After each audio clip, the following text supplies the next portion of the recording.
प्रतीक्षाच cooking पॉईंटमध्ये तुम्हा सर्वांचं स्वागत आहे. नमस्कार मित्रमंडळींनो, आज आपण बनवणार आहोत गुढीपाडवा स्पेशल गोकुळ दुधाची स्वादिष्ट बासुंदी. सण म्हटलं की गोड पदार्थ हवाच आणि बासुंदीचं नाव आलं की तोंडाला पाणी सुटतं. खूप कमी वेळात आणि अगदी मस्त चवीची ही बासुंदी तयार होते. चला तर मग पाहूया गुढीपाडवा स्पेशल गोड रेसिपी. 1 लिटर मी गोकुळ दूध घेतलं आहे. गोकुळ दुधाची बासुंदी खूपच घट्ट अशी तयार होते आणि खूप स्वादिष्ट बनते. आपण 1 लिटर दूध भांड्यामध्ये काढून घेणार आहोत. बासुंदी हा महाराष्ट्रात सणासुदीला खास बनवला जाणारा गोड पदार्थ आहे. दुधाची घट्ट, क्रीमी आणि गोड चव बासुंदीला खास बनवते. गरमागरम पुरीसोबत किंवा थंडगार बासुंदी खायला खूपच छान लागते. हे दूध आपण आटवून घेणार आहोत. फ्लेम आपल्याला मीडियम ठेवायची आहे. छान आपल्याला दूध आटवून घ्यायचं आहे. घरच्या घरी बनवलेली बासुंदी बाजारापेक्षा खूपच शुद्ध आणि टेस्टी असते. गुढीपाडवा किंवा कोणताही सण असतो, बासुंदीची मजा काही वेगळीच असते.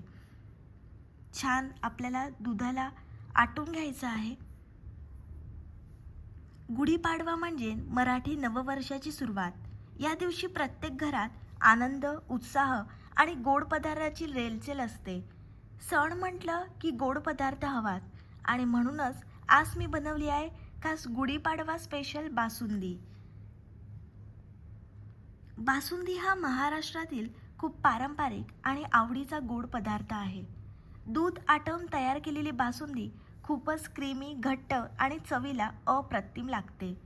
सणासुदीला घरात बासुंदीचा सुगंध दरवळायला लागला ना की सगळ्यांची भूक अजूनच वाढते.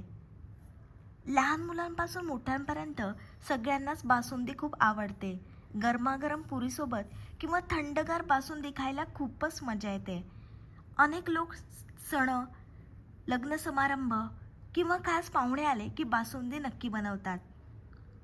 दुधापासून बनणारे पदार्थ शरीरासाठीही चांगले असतात.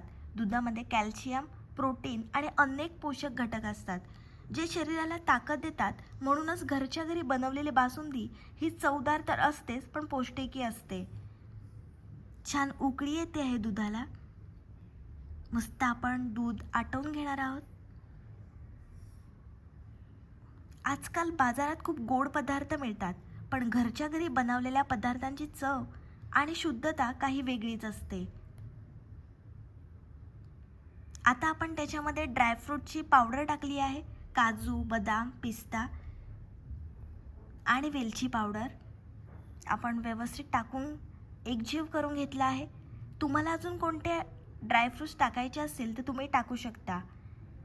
मी ड्रायफ्रूटच्या पावडरचा वापर केला आहे, जेणेकरून बासुंदी छान घट्ट होईल आणि तिचा स्वाद आणखी दुप्पट होईल. मस्त रंग बदलत चालला आहे बासुंदीचा. 1 मोठा चमचा मी जायफळ पावडर टाकली आहे. जायफळ टाकल्यामुळे बासुंदीचा स्वाद आणखी दुप्पट होतो आणि बासुंदी खूप चविष्ट बनते. गुढीपाडवा हा फक्त सण नाही, तर नवीन वर्षाची प्रतीक आहे. या दिवशी घरात गुढी उभारली जाते, देवाची पूजा केली जाते आणि गोडधोड बनवून सगळे मिळून सण साजरा करतात.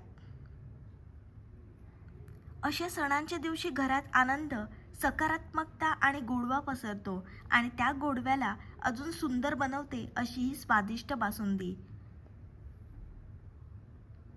आता आपण साखर टाकली आहे. तुम्हाला जेवढं गोड हवं असेल तेवढी साखर तुम्ही कमी जास्त करू शकता. मी 1 लिटर दुधासाठी 1 मोठी वाटी साखर वापरली आहे. बासुंदी ही गोडच छान लागते. मित्रांनो, तुम्हाला ही गुढीपाडव्याला बासुंदी खायला आवडते का? ते मला कमेंटमध्ये नक्की सांगा. ही बासुंदी तुम्ही गरमागरम असतानाच पुरीसोबत सर्व करा किंवा थंड झाल्यावर सर्व करा. 1 नंबर लागते.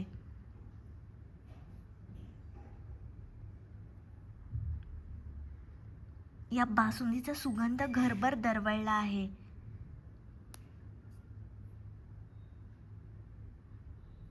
गुढीपाडवा हा फक्त सण नाही, तर नवीन सुरुवातीचं प्रतीक आहे.